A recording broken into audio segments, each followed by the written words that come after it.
how do you unbake a cake? Imagine tasting the most delicious red velvet cake and needing to figure out how to make it yourself.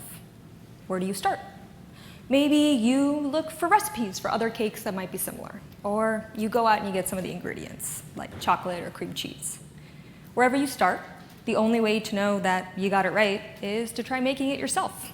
That's what I do, but for the planet Mars. You might be wondering what Mars and a red velvet cake have in common, except for maybe the color. Well, my research involves recreating the types of rocks seen on Mars to better understand how magma, or liquid rock, mixes and moves around inside Mars before reaching the surface, like by erupting from a volcano. So, to make my Mars cakes, I first start by getting my ingredients.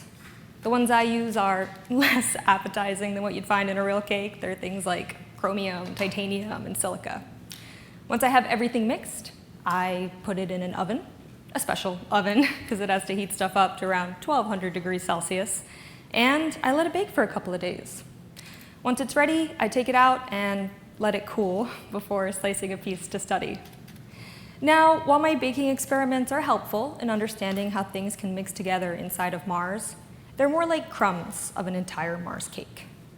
Maybe you've noticed how when you take the lid off a boiling pot of water, the whole room fills with steam.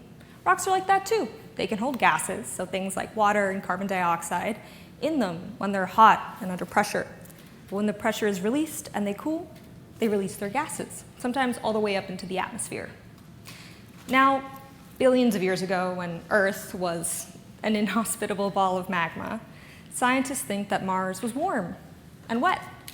But when we look at Mars now and we study its rocks, they tell us that Mars is really, really, really dry. I mean, the rocks in that Mars cake are inside of what used to be a lake. We're not sure how much water is inside underground on Mars now, or how much there used to be millions of years ago. It's hard to measure something that's now gone.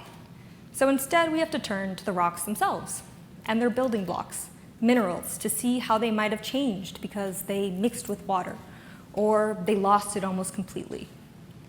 So, in order to better understand how different areas of Mars might have changed over time, I'll be using what I learned from my experiments to model how rocks and minerals changed over time, and try to determine what effect things like water and carbon dioxide might have had on them, which can help us better understand Mars's geologic history.